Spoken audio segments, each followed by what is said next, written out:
Waislamu, leo ninawafikishia ujumbe.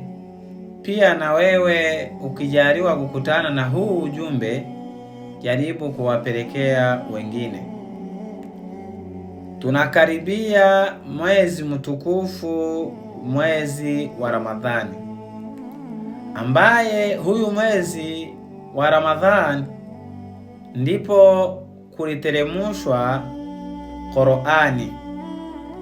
Hii Qur'ani imeteremshwa, na ndani ya Qur'ani kuna sheria zinazomhusu mwanadamu, kama Mwenyezi Mungu alivyosema, huda linasi, ni mwongozo kwa wanadamu. Yaani Qur'ani ni mwongozo kwa wanadamu wa kuwaongoza kwa mambo ya kheri.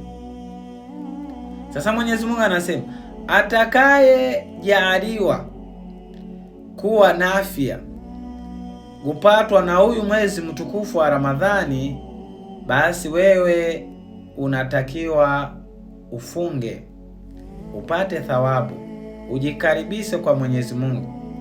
Lakini sasa wengi wakiona mwezi wa Ramadhani unakaribia, wengine wanaacha mapombe, wanaacha maasi, mashaallah, wanajitahidi kumwomba Mwenyezi Mungu ili aweze kuwatoa kwenye ujahili wa madhambi.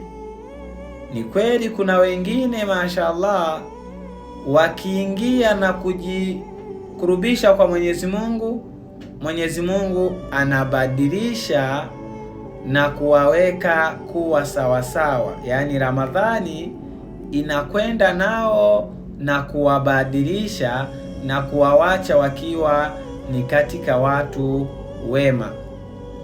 Na kuna wengine Ramadhani inawakuta na inawawacha hivyo hivyo. Lakini kikubwa nachotaka kusema, usije ugafunga mwezi mtukufu wa Ramadhani au mwezi wa Ramadhani ukakukuta ukiwa wewe uko na dhuluma ya mtu, uko na deni la mtu, uko na ugomvi na kinyongi na mwenzako au Muislamu au asiyokuwa Muislamu.